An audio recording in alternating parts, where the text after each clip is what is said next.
Bonjour, voici le tuto numéro 2 de Sphinx Online. Cette fois, on va voir comment est-ce qu'on rédige les questions. Donc, on va prendre 3 exemples de questions qu'on a dans le questionnaire de Nobliville, le QCM, le tableau de questions avec des échelles d'attitude et une question ouverte. Alors pour ça, il faut se reconnecter sur Sphinx Online. Normalement, vous allez retrouver aisément votre enquête et vous cliquez dessus. Donc si tout va bien, vous êtes arrivé à rédiger ici l'introduction et après le titre de la première partie ainsi que une petite description. Donc comment est-ce qu'on fait pour rajouter des questions? Donc vous voyez ici, on est toujours dans le menu conception et on va dans questions assez logiquement. Et donc vous avez une fenêtre qui s'ouvre. Donc sur cette fenêtre, une des premières choses à faire, ça va être de choisir le format de la question. Donc ici le type de question. Et donc la case à cocher.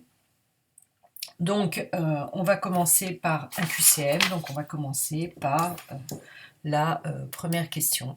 Donc il s'agit uniquement d'un QCM, donc de case à cocher. Comme vous le voyez, il y a différents types de questions. Vous pouvez faire une échelle avec des smileys, vous pouvez faire des étoiles de satisfaction. Donc tout ça, c'est des questions fermées. Ensuite, vous avez des questions ouvertes et ensuite, vous avez des questions tableau. Pour l'instant, nous, on va être uniquement sur la case à cocher. Alors, on va rédiger la question. Faites bien attention à quelque chose. Dans le questionnaire que vous possédez, vous avez des numéros de questions. Ces numéros, ils sont importants pour s'y retrouver quand on fait des renvois ou quand on doit sauter les questions. En revanche, vous n'écrivez pas les numéros sur le questionnaire. Pourquoi? Parce qu'un répondant, s'il y a un saut, va être étonné de voir la question 5 et puis après la question 8 par exemple. Alors que c'est tout à fait logique parce qu'en fonction des réponses à la question 5, peut-être que les questions 6 et 7 ne le concernaient pas. Donc, on rédige directement la question sans le numéro. Êtes-vous parent ou grand-parent d'enfants de moins de 12 ans? Donc ici, on rédige la question. Ensuite, est-ce qu'on autorise plusieurs réponses ou pas? Donc, dans ce cas précisément, est-ce qu'on peut être à la fois parent d'enfants de moins de 12 ans et grands-parents d'enfants de moins de 12 ans? Ma foi, avec les familles recomposées, ça pourrait être possible. Donc, je vais autoriser plusieurs réponses. Peu probable. Ici, vous allez mettre les modalités de réponse. Donc, parents, grands-parents, non. Et vous vous apercevez ici que lorsque j'ai écrit le nom, il y a une nouvelle ligne qui apparaît. Pourquoi? Parce que vous n'avez pas que 3 possibilités, vous allez pouvoir entrer plusieurs possibilités en fonction de vos questions. Donc ça, c'est la première chose à faire. Toujours en commençant par choisir le format de question. Ensuite, on va aller sur la partie droite, et c'est la partie droite souvent sur laquelle vous passez, alors que c'est très important. La première chose, on va donner un petit nom court à la question pour la reconnaître facilement au moment des analyses. Donc, par exemple, celle-là, on va l'appeler filtre 1. Voilà, et je redonne 2 fois le nom, à la fois au livret court et au nom de la variable. Donc, je vous conseille d'écrire sur votre questionnaire, à côté de la question, le petit nom que vous lui avez donné. Alors, évitez de cocher affiché sur plusieurs colonnes. Très souvent, c'est peu lisible, c'est pas très joli. Ça, c'est assez inutile. Ici, on ne fait pas de la recherche compliquée. Pas besoin d'avoir les modalités dans l'ordre alphabétique, pas besoin de consignes, pas besoin de personnaliser un message d'alerte. Donc, on se contente juste de donner un petit nom à la question. Et par contre, ici, dans Contrôle, il est très important de cocher réponse obligatoire. Pourquoi? Parce que si vous avez des répondants qui en ont un petit peu marre de votre questionnaire, ils peuvent très bien passer des questions sans répondre, donc vous avez un questionnaire incomplet, et un questionnaire incomplet n'est pas exploitable. Donc il faudra après repérer tous les questionnaires incomplets et les jeter. Donc c'est un peu compliqué, autant mettre réponse obligatoire. Sauf dans un cas où je déconseille de mettre une réponse obligatoire, c'est pour les questions ouvertes, parce que ça demande plus de temps de réflexion, et que là on a le droit de ne pas avoir envie de prendre tout ce temps. Donc réponse obligatoire, le présenter uniquement si il s'agit des renvois. Là, il s'agit ici des renvois, oui. Donc le reste, pour l'instant, on n'y touche pas, on y reviendra par la suite. On fait OK, et votre question apparaît ici. Voilà. Donc là, j'ai fait une faute, donc je vais la corriger, grands-parents. Je reviens sur mon petit stylo, je mets le trait d'union, et voilà. Donc ça, c'est pour une question, un QCM classique. Ce qu'on peut faire maintenant, c'est qu'on peut faire une question tableau, qui est un petit peu plus compliquée. Donc, on va se positionner après la question 4. Et donc, on va faire une question tableau. Donc, vous mettez sur votre question, vous rajoutez une question. Alors, vous allez me dire, bah oui, mais entre les deux, il y en a plein. Vous inquiétez pas, on pourra les rajouter sans aucun problème après. Donc, nouvelle question. Donc, cette fois, il ne s'agira pas d'une case à cocher, mais d'un tableau de cases à cocher. Vous voyez, ça ressemble un petit peu à ça. Quand on passe dessus, on voit le modèle. Donc ici, vous allez commencer par marquer l'indication en haut du tableau. Donc, lorsque vous décidez de faire une telle sortie, quelle importance accordez-vous aux éléments suivants? Voilà. Donc les modalités de réponse ici, alors il n'y aura pas on ne va pas autoriser plusieurs réponses parce qu'en fait chaque ligne correspond à une question et donc on demande juste aux gens de dire si c'est pas du tout important, plutôt pas important. Alors, vous me dire, mais comment on fait pour en rajouter? Ben, si vous allez là, vous cliquez, vous allez voir, il y a une barre qui apparaît, et donc on continue. Plutôt important. Et on continue encore. Tout à fait important. Je voudrais insister ici sur un point. Ici, on a une échelle latitude. De pas du tout important à tout à fait important. Vous voyez bien qu'elle est très symétrique dans sa formulation. On a 2 points négatifs, 2 points positifs qui sont formulés suivant les mêmes modèles. Pas du tout, tout à fait, plutôt pas, plutôt. Faut-il mettre au milieu un ni important ni pas important? Ça, c'est à vous de décider.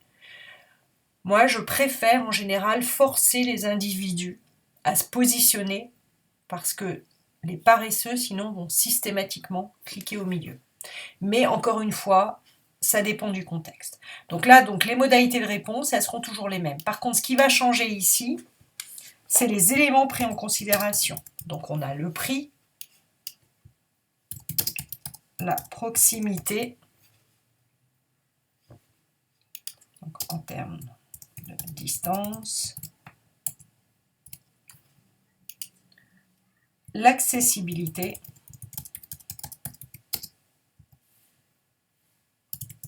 parking, transport en commun,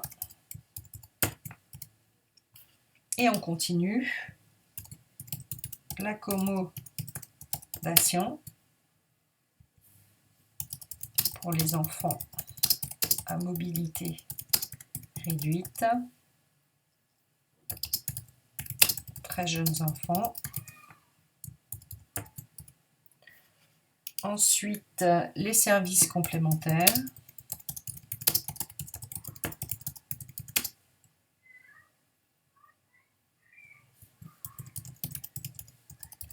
Restauration, par exemple. Alors, si on met plein d'exemples, c'est pour être sûr que les gens comprennent bien ce qui se cache derrière les mots. Parce que parfois, il peut y avoir des erreurs de sens. Et du coup, à partir du moment où les gens ne comprennent pas la question, bah forcément, la réponse n'a plus beaucoup de sens. Voilà, la qualité esthétique des infrastructures et la certification du personnel. diplômé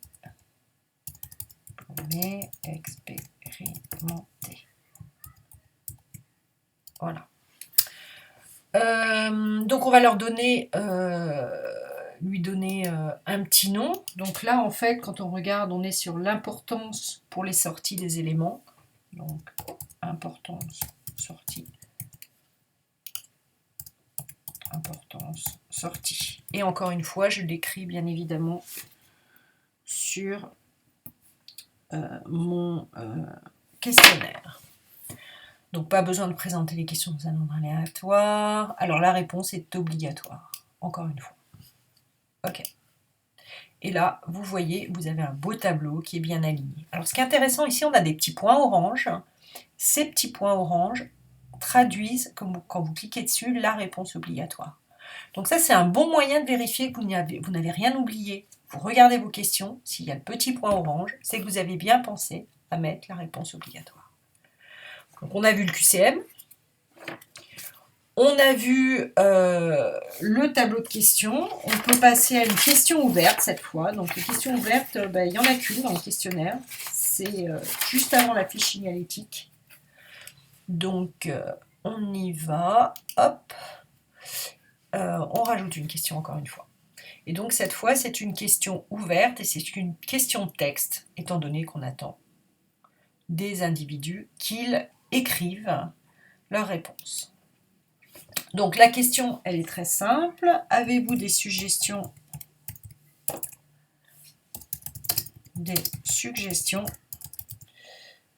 pour ce projet? Que ce soit pour des activités ou de la tarification. Voilà. Hop. Et donc on va lui donner un nom. Donc on va mettre suggestion, c'est encore ce qu'il y a de plus simple. Voilà. Et ce qui est intéressant ici, c'est de mettre un certain nombre de lignes pour que les individus puissent s'exprimer. Alors on peut laisser par exemple 8 lignes, sachant qu'en général les gens répondent relativement peu, surtout pour un questionnaire qui est si long. Mais en tout cas, on va leur laisser la possibilité. Donc 8 lignes. Et cette fois, donc on ne met pas la réponse obligatoire, étant donné que c'est une question ouverte. Et on fait OK. Et vous le voyez ici comment elle se présente. Et vous voyez que contrairement, on n'a pas le petit point orange parce qu'il n'y a pas de réponse obligatoire. Donc si vous voulez avoir une idée de ce à quoi ça peut ressembler quand on est un répondant, vous allez sur tester. Vous vous souvenez, l'œil c'est tester. Vous cliquez dessus. Et donc vous avez l'introduction, donc ça veut dire que le répondant devra appuyer sur suivant. Ensuite il a la première partie, donc là j'ai tout mis dans la première partie, mais bien évidemment les 3 questions ne vont pas dans la même partie. Et ils ont la possibilité de cliquer, voilà, comme ça. Et là, la possibilité d'écrire. Voilà, donc on termine ici. Donc je ferme la fenêtre de test pour ne pas en avoir 36. Et je vais continuer à saisir le questionnaire. Donc à partir de ce moment-là, il vous est demandé de rédiger toutes les questions. Et une fois que toutes les questions sont rédigées, on va se retrouver pour prévoir les renvois et les sauts.